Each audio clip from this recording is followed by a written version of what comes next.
What is happening, everybody? Welcome to another round of the Wind Up podcast. I am your host, Mike of MTGA Wines. Today, we're getting into probably one of my favorite things about winemaking. I've been kind of holding off on doing this episode for a couple of months because I wanted to do it when things were like fresh of mind in my head from a winemaking perspective as we're getting ready for a bottling run. This is partially why we tackled the world of logistics last week and kind of the preparation that goes into everything that we do from harvest to aging, blending, and bottling. And that's where we want to pick up things today. Because even though that those logistical things, are a huge part of what we do. There's always the paperwork in the background, the phone calls and emails and trucking and movement and everything that's going on. But in the foreground and what's at the front of our mind right now, or the front of my mind right now, and many winemakers' minds, is blending. Blending wine has got to be one of the most challenging but also rewarding moments in winemaking. You have all these components that you've been crafting over months and years, and you're finally ready to take them and bring them together so that you can put them into a bottle and release them out into the world to be enjoyed. Blending it's kind of the best. You're finally kind of putting your final stamp of approval onto what you want a wine to be, and you're running with it. The only thing that surpasses bottle or blending is gonna be harvest, because harvest is just an outrageous time. And I mean that in the literal sense of the word. It is an outrageous time. But this time of year, as we're getting through the latter part of the spring into the summer months, something that we need to do is we need to clear out some space in the cellar.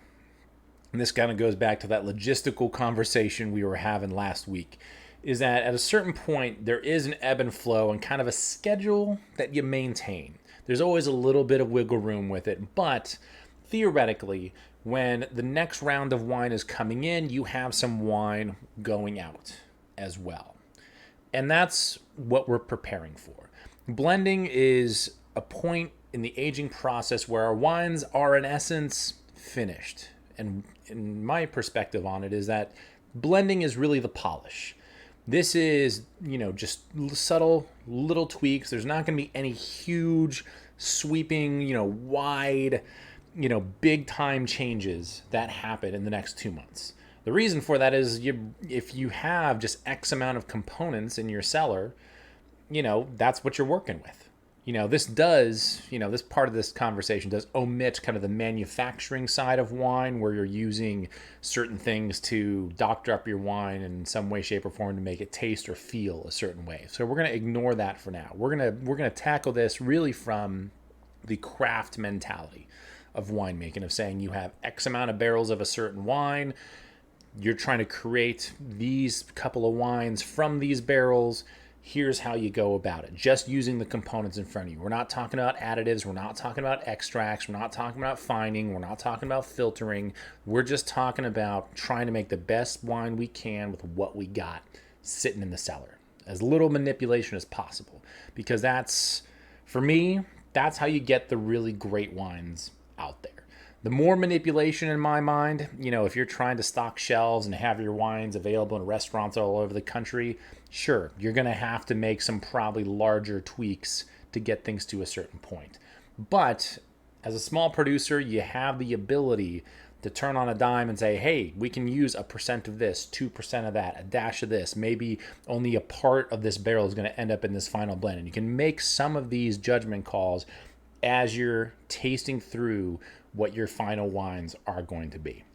So, with all of that in mind, I'm going to take you through the blending process and specifically how I go about it. There are plenty of different ways to do this. It's all pretty much the same. Some folks will do it a little bit differently depending on what wines they're bottling, how much of certain wines they need, and so on and so forth. There's always, as with all things wine, it's always a little bit subjective. There's always a little bit of wiggle room, and you just kind of got to do what works best for you as the winemaker or as the owner of that winery. So I want to take you through it from my perspective on how I sit down and go through a blending session. So, with that, the first thing I do is I show up to the winery and no, I'm kidding. The main thing I do is I got to taste through everything. So in this upcoming bottling run that we have in mid-August, we're going to be bottling 4 different wines. We're bottling our 2021 Napa Valley Merlot, our 2021 Single Barrel Merlot. We're also bottling our 2021 Repechage, our red blend, as well as our 2021 Napa Valley Cabernet. Those are the 4 main wines that are going into this run for MTGA.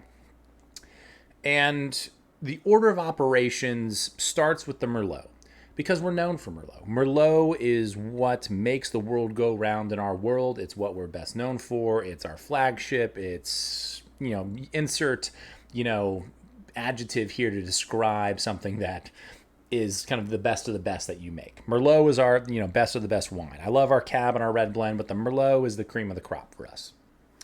So I always start with Merlot. And this is, I think, what most folks will do, is that you typically start with the most important wines first, whatever they may be in your portfolio. I know that Cabernet is important to us. I know the red blend is important to us, but I need to nail our Napa Valley Merlot. That's got to be the flagship. That's got to be the tip of the spear. Like I said, insert adjective here, So the first thing I do is I go through and I taste through the Merlot barrels that I have available. Now, in a year like 2021, it was a fairly low yielding year for our Merlot. We only ended up with basically 7 barrels of Merlot, all said and done. 5 of those are actually going to be part of the Napa Valley Merlot, just about. There may be some that ends up, a little bit more on our red blend. And then we have one that is for our single barrel Merlot specifically, that we'll talk about that, after, as kind of the special wine that we bottle up, that we cut from the herd. And then we have, the 7th barrel that is realistically kind of more for blending purposes. It's really geared towards what do I need and what might I need for the red blend and for the Cabernet Sauvignon. But we'll get to that. So those first few barrels I'm trying to make the best Napa Valley Merlot that I can. And something that I do is I taste the prior vintage to kind of see where, in this case, 2020 left off and where that wine is at. Maybe taste a couple of the older vintages as well, just to get my mind right and kind of figure out where exactly our program has gone and how I want to try and keep it consistent moving forward. And then I taste all the barrels on their own. I don't do any blending just yet, but what I want to do is I want to get a nice feel for where each and every barrel is. Because the fun thing about barrels is that even though you have, in this case, a few barrels of Merlot, all from the same vineyard, all harvested on the same day, processed the same way, aged in different barrels, but even though there's so many similarities between them, they're going to be very, very different wines. And this is a key part of blending in my world, is that, and I think in any winemaker's world, is you need components.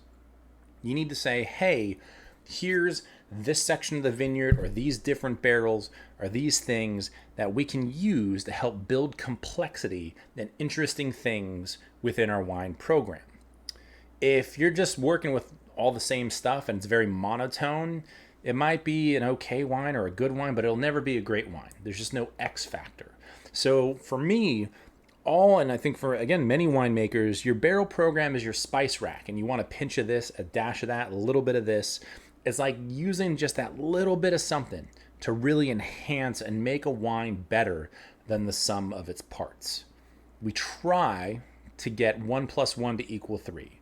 That even though you're using just a couple of things, for some reason, it's just exponentially or that much better when you combine all those things together. You use that term in cooking a lot, and wine pairing a lot, where you have like food and you have wine, but for whatever reason, it's not like these two things are really great. This is just greater than the sum of its parts. That's what we're looking for when we're blending a wine. And when I taste through those first few barrels, kind of without blending any of them together, I get a halfway decent idea of what this wine is going to be like. We might have a barrel that's the heavier pressed lot. We squeeze those grapes really, really hard to get the wine out of it. and it's going to be more structured. It's going to be a little bit more bitter. Could be actually a little bit more alcoholic. We have some of the maybe lighter press stuff, or maybe some of the free run juice. The lighter press stuff is just we squeeze those grapes a little bit, got a little bit more wine. They're a little bit more structured, a little bit more full bodied. And then we have the free run juice, which many consider to be the best. I don't. Personally, I think free run juice tends to be a little bit too one-dimensional, but it can be a great component to those other couple of lots that we have between the press lots that we get from a particular year. So once I've tried through all those wines, the first thing I do is I keep it simple. I try and keep it simple, stupid. Because the one thing that you can do when you're blending a wine is just go down the rabbit hole way too far. You always want to taste through your wine and make sure you're doing a good job. You don't want to just say, you know what, we got these 4 or 5 barrels of Merlot, just throw them all together, it'll be fine. You don't want to do that. You want to try all of them together to see if it actually works. And if it doesn't, what does the wine need? So that first step, I blend all those barrels of Merlot together in equal parts. I basically measure out 50 milliliters from each one. I put it into a glass. I mix it up. I pour myself some. And we see what all those barrels taste like. Just equal parts, all together. And that gives me a pretty good idea of, hey, can we use all 4 of these barrels? Or hey, maybe that one that's really, really structured, that heavy press lot, maybe that's making the wine too structured, too bitter. Maybe we want to dial that one back. Because even though it's going to be 100% Merlot, maybe there's a little bit of that Merlot that's just a little too edgy. And we want to make sure that it's a little bit smoother, a little bit more approachable, a little sexier, right? And as kind of luck would have it, those 4 or 5 barrels that we tasted through and blended tasted pretty good. They were solid. I liked where it was. Maybe didn't love it, but I liked where it was. So I said, okay, that's a good starting point. And because I was happy with where that Napa Valley Merlot was, just kind of at a quick glance, just like, hey, this is good. Let's run with this for now. Because I knew I had a little bit more blending to get done. We got some Cabernet we got to work with. We got a red blend we got to work with. We may be commandeering a little bit of Merlot for those wines. So I don't want to be too tied to what this Napa Valley Merlot is. It's our flagship. I want it to be the best it can be. But based on maybe what the other wines may or may not need, we make some additional little tweaks to it. We figure out what barrels exactly really, really work together based on the volume that we have remaining. And I can make an even better wine. Even though I liked that first initial just clean, simple blend of all these barrels kind of combined in equal parts, it might need a little bit of polish towards the end of things. So I always do kind of that first State of the Union. Let's just keep it simple.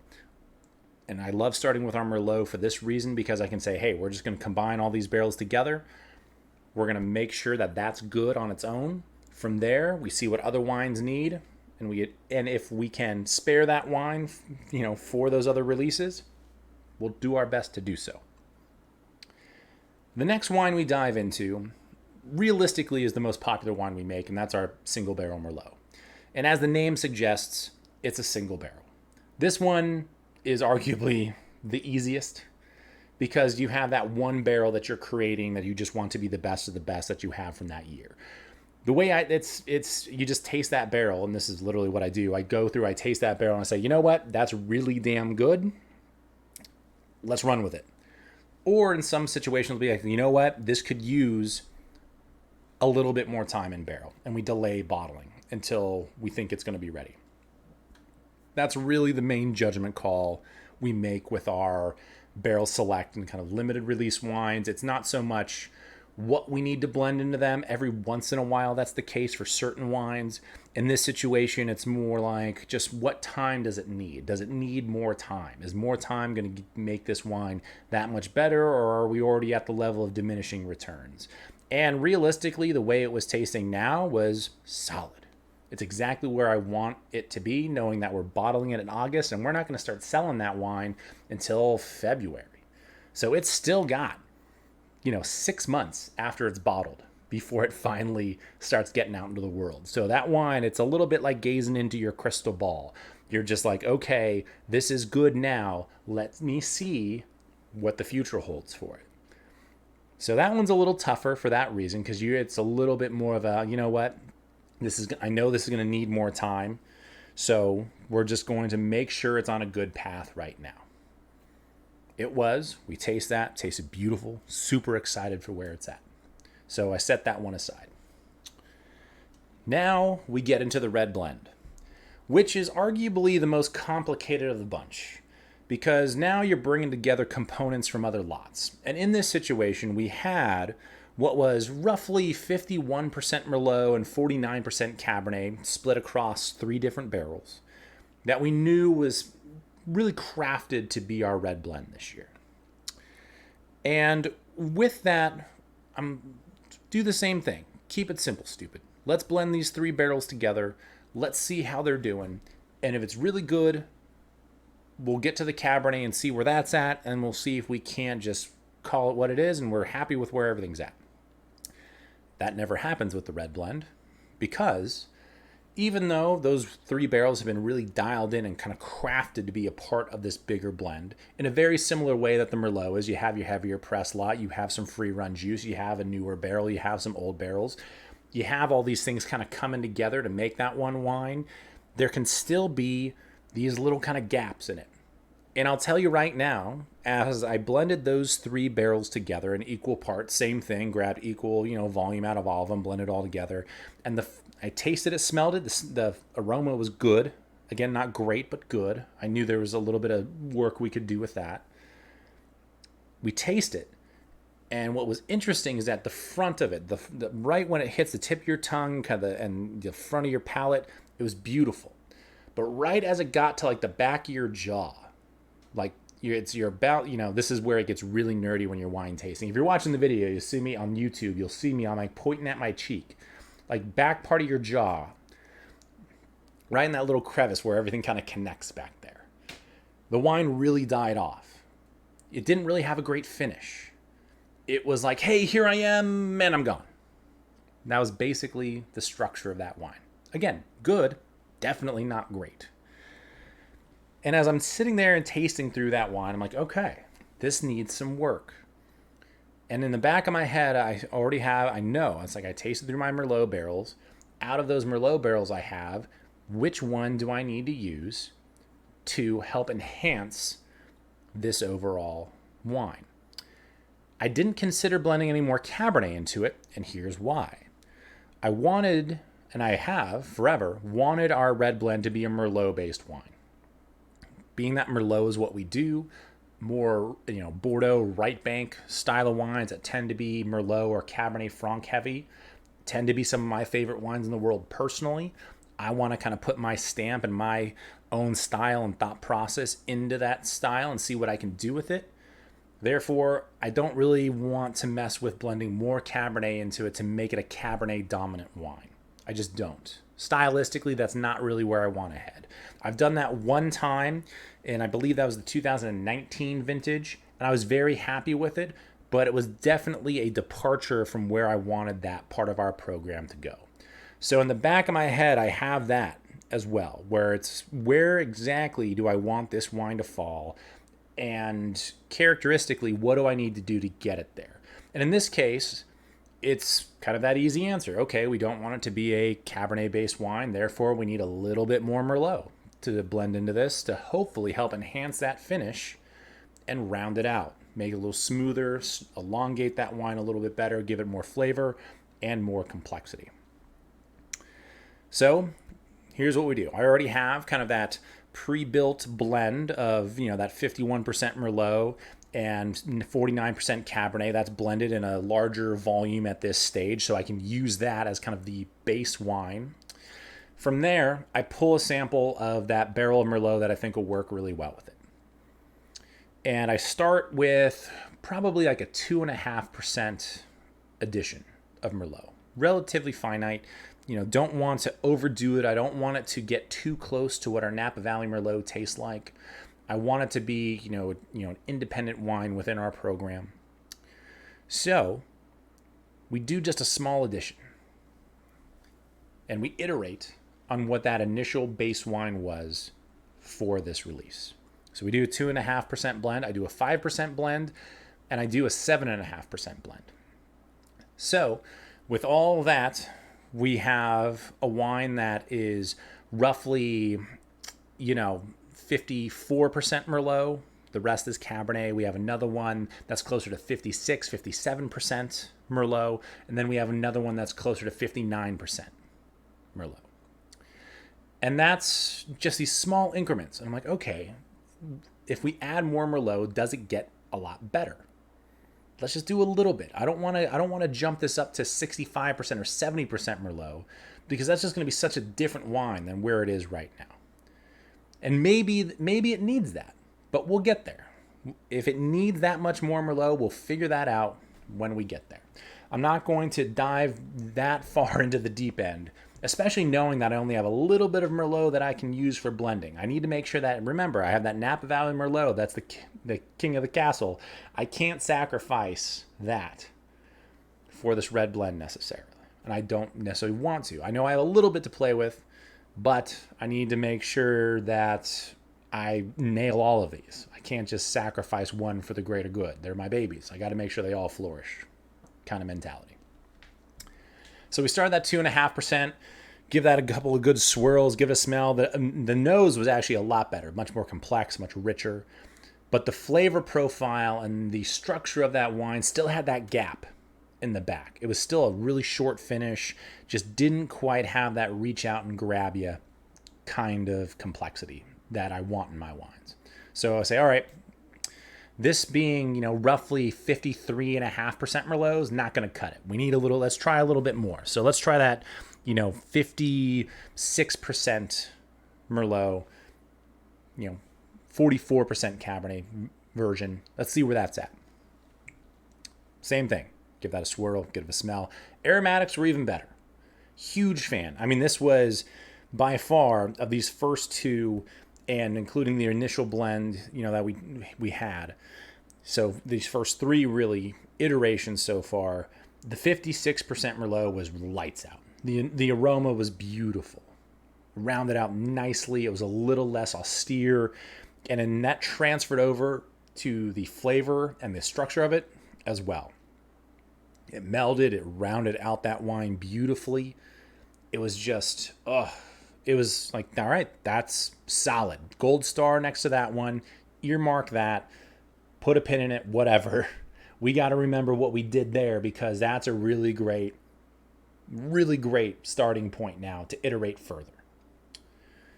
But if an extra 5% Merlot really did well there, maybe it's only going to get better when you add a little more, right? And this is where the good old cliche of less is more comes into effect. Because when we went up to 7.5%, and this wine was now a 58.5% Merlot wine, with the balance being Cabernet Sauvignon, it just wasn't quite as good. It actually got a little flabby and a little one-dimensional. It just, it smelled good. The aromatics were still there. But on the palate, it was just like, it's good. It's fine. It did not quite retain the structure that it needed. It got a little bit it tasted too much just like red wine. And I know that sounds weird, but it was very nondescript is kind of my point. It just didn't have enough X factor. There wasn't enough there. So more Merlot wasn't the answer. You had to find that middle ground. And that's what we found. We said, okay, if I take this bit of Merlot from this barrel that I've designated for blending, and we give this roughly that 5% add, it's a sweet spot.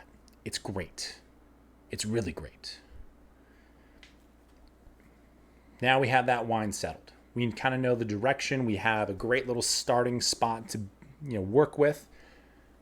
We put a pin in that one. We say, all right, let's get to the Cabernet. Let's try that bad boy out. So same thing occurs with the Cab. Try all the barrels, kind of see where they're at. We have 4 barrels of Cabernet from the 2021 vintage that we're working on. So it was a quick, taste through 4 barrels, see where they're at. And once again, keep it simple, stupid. Blend all 4 together in equal parts. We try that wine. Wasn't super happy with it. Very similar to where the red blend was. It just was lacking something back there. It was a little bit one-dimensional.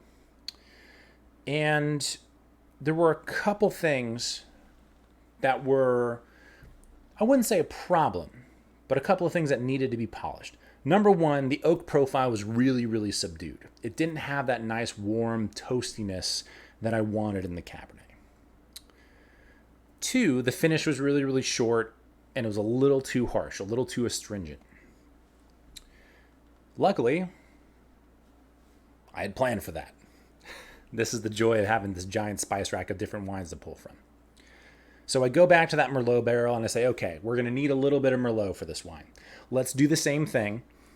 Let's do a 2.5%, 5%, 7.5% Merlot addition to this and see where it lands and if that's worth incorporating into this wine.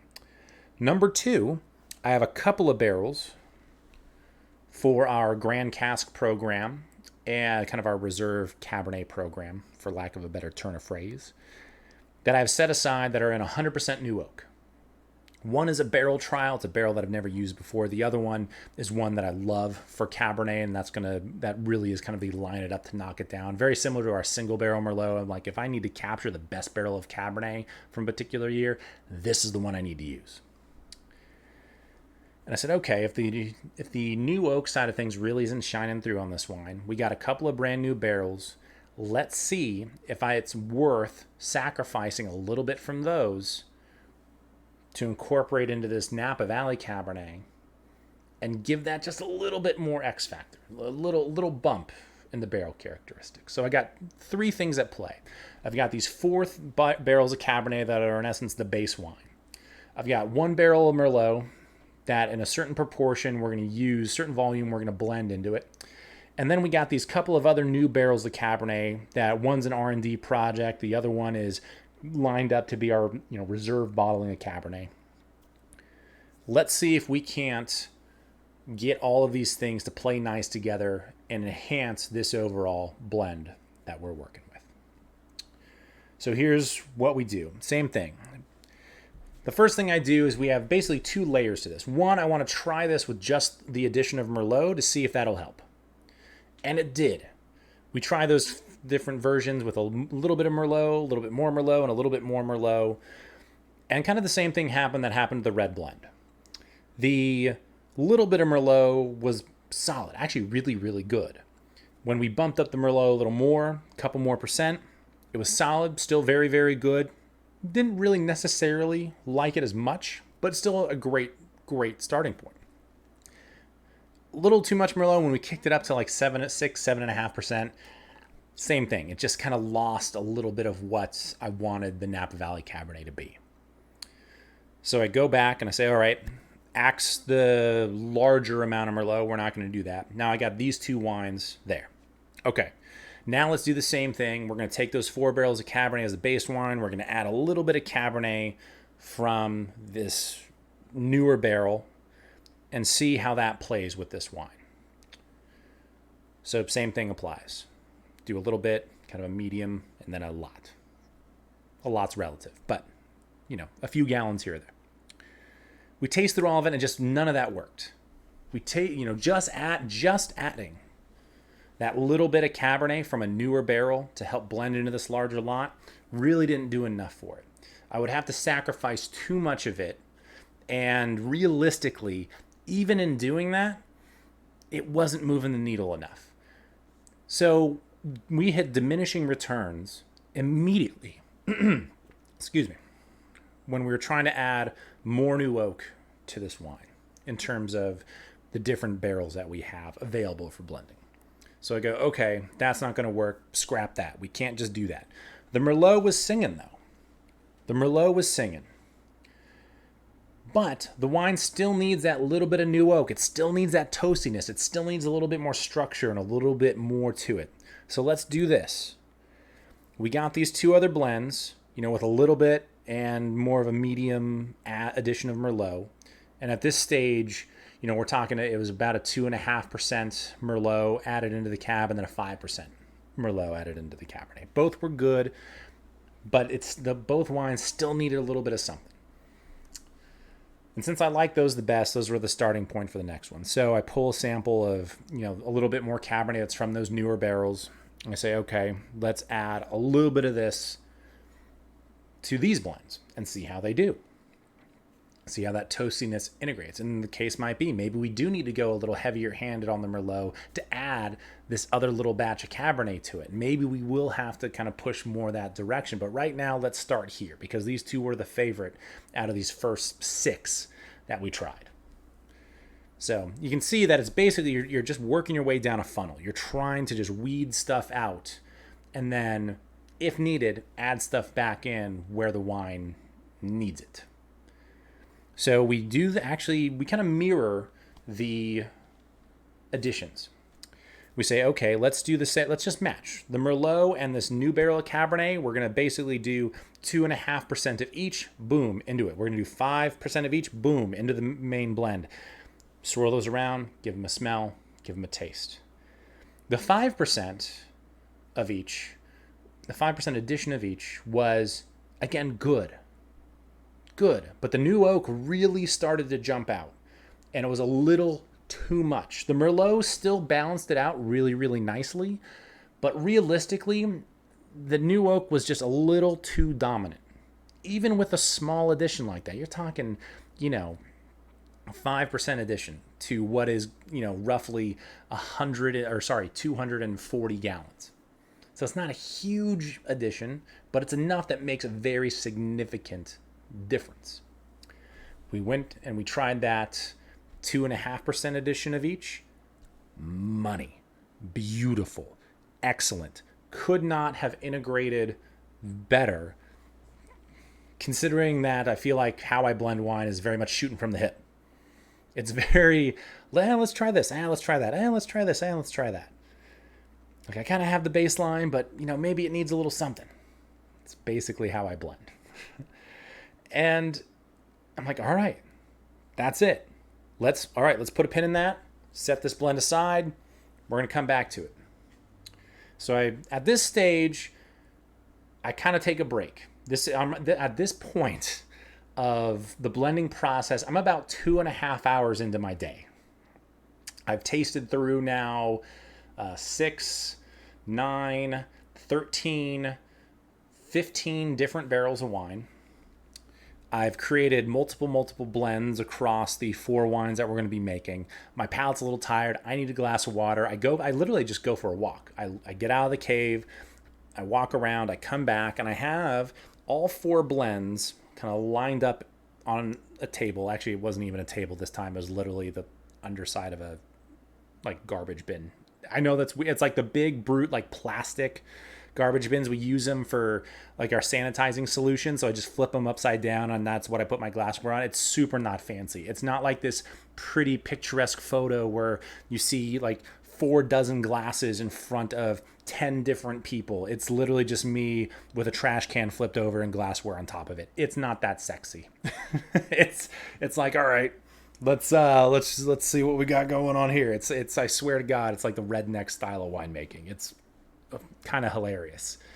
I really wish I captured a photo of it because I probably would share it on the social medias. I haven't posted anything recently. I really should have, but it's not fancy is the point. But at this stage, I go through and I start all over and I taste through those final blends all over again. I do have to now, because I'm blending a little bit of Merlot into these other wines, I have to account for that in the first Napa Valley Merlot blend that we made. So I have to go back, recreate that in the correct proportions, knowing what I'm going to be using from that barrel. It's a little bit of a guesstimate, but you can get within a pretty good range. It's, within 1%, 0.5% or so. From there, I taste through everything. The Napa Valley Merlot is solid. Basically what you would expect from that wine. The single barrel Merlot, kind of as we mentioned, very good. Just line it up to knock it down. It's going to need that extra time in bottle, but it'll get there, no problem. The red blend was still just solid, like diesel engine solid, like start her up and just go. Beautiful, beautiful wine. And the Cabernet was just hot on its heels. Just like, you know what? This is going to be probably one of the better Cabernets we've released under MTGA. And with that, After what was now probably about 3.5 hours, the blending session was over. It was time to crack a beer, clean up, and head home. The blending side of things, as you kind of taste through it in that moment, is interesting. And you do start to second guess yourself. This is actually why I do have these nice little sample vials that I bring home. I line them up on the counter for Brittany. I let the HBIC taste through everything. And she double checks my work. Because I've been, at that stage, I've tasted, probably 50 or so different wines across all the barrels, all the blending, samples and iterations that I've created. I want to make sure that I'm not going crazy and that because my palate's now kind of all over the place that I'm not missing something. So I go to her and say, here, try all these, make sure they're solid. And if you agree, we're good to go. Luckily enough, she agreed. I didn't have to do any more work the next day and bring home more blends, which was awesome. I love it when that happens. That is not always the case. It is not always the case. Sometimes the HBIC does veto some of the blends that I put together, for sure. But these are the next steps. One, I'm basically 2 months, almost 2 months to the day from bottling. And what I'm going to do is as we're getting ready for that bottling run is I go back and I double check my work. So 2 weeks before bottling, so we're talking the end of July, I'm going to go back into the cellar and I'm going to recreate these blends that I have in my little black notebook from this day's blending session. I'm going to go back, recreate them. I'm going to ensure that I provide samples for Brittany as well so she can try through all of them again. And we go back through and we double check our work. Not a lot is going to change in the next 2 months or month and a half in terms of the aging process, but better safe than sorry. You never know. And it's something that I always do is that roughly at about this 2 month mark out, I go through and I blend everything and I kind of get it right where I want it to be. And then I double check my work. And then once I confirm what I have going on, we start bringing all that wine up to tank. We get it blended in the right proportions. And we're ready for a bottling run. And then the logistics kick back in. I'm sure some of you hated that episode last week. I apologize. But I wanted to cover it because it's a very important part of what we do in the wine industry. And it is things like that allow us to take a day, now that all the I's are dotted and T's are crossed, we can go into the cellar and do what we really want to be doing, and that's making wine, not filling out forms of how many glass bottles I need and how many corks I want. Ugh. The joys of ordering dry goods. Am I right? So once the blending session's done like this, it's a nice little, okay, we're ready to go. I'm pretty hyped up on where the 2021 vintage is now. I know a lot of people are. The 2021s are tasting beautiful. Very similar to the 2019s for us, actually. For those that are keeping track of vintages, 19 and 21 for MTGA are very, very synonymous. Very, very synonymous. The next closest one will probably be 2013. Very, very similar to that year as well, as a matter of fact for us. But it's this nice little, this is when we start to see the light at the end of the tunnel for winemaking. Is once the blends are kind of dialed in, you have your bottling run schedule, all the logistical stuff's taken care of, you're almost done with a vintage. These last 4 wines that we're bottling in 2 months are the last wines we have in barrel from the 2021 vintage. We're just moving on to the new years after this. There's nothing left. Actually, that's not true. There's a couple little things left, but that's a different story for a different day. That's some of that R&D project that I was talking about with some of those newer barrels. But we're starting to wrap things up. And you're looking at what has been 2 years of work, almost 2 years worth of work into making these wines. We're finally sitting down, tasting through them, finalizing them, and getting them ready to share with you guys. And it's something that is just outstanding. It's exhausting. I had to go to a birthday party after that blending session. Imagine tasting 50 wines, and I'm spitting the whole time, by the way. I'm not drinking any of that. You actually drink 50 different wines, like almost, even if they're just small barrel samples, you're going to be toasted by the end of it. Don't do that. But even going to that birthday party afterwards, people are like, "You need a glass of wine?" I was like, I either need some bubbles or a beer. Like, wine's not what I'm doing right now. I will get there. We will get there. We will get there. Oh my gosh.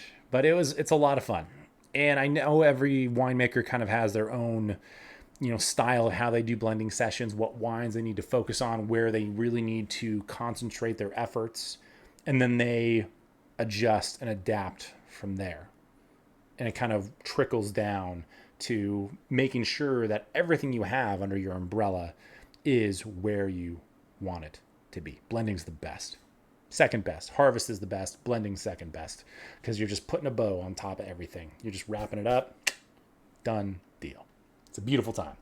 All right. I have a brand new segment. To close things out, we're starting something new and different.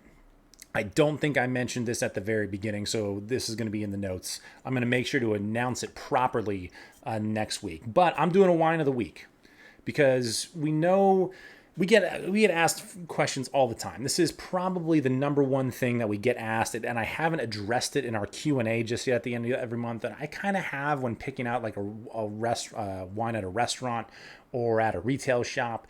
But the reality is that it can be tough to track stuff down. So I'm hoping that some of these little recommendations of wines that we found, I'm going to try and pick wines that are hopefully relatively easy to find. You might have to do a little bit of digging online. They might not be readily available in your local store. Some we get through even distributors and stuff just when they happen to have them. So some of these will kind of ebb and flow in and out of different retail chains and markets and things of that nature just because they might be limited in production. But I'm hoping that with some of these recommendations, we can help start to introduce you to some cool different wines that are out there. And we're going to start with a region that until the last 2 years, I was super unfamiliar with and realistically had not had any wine from this part of the world, except for maybe here or there. And I'm going to try, if you're watching, you'll see the bottle. Hopefully this actually gets into focus. Sometimes webcam can be a little funky. Oh, I always forget the light. There's this light on here I had to light up the background. Otherwise it's too dark. Let's see if that works. You might be able to see it. Maybe not. Hopefully that works.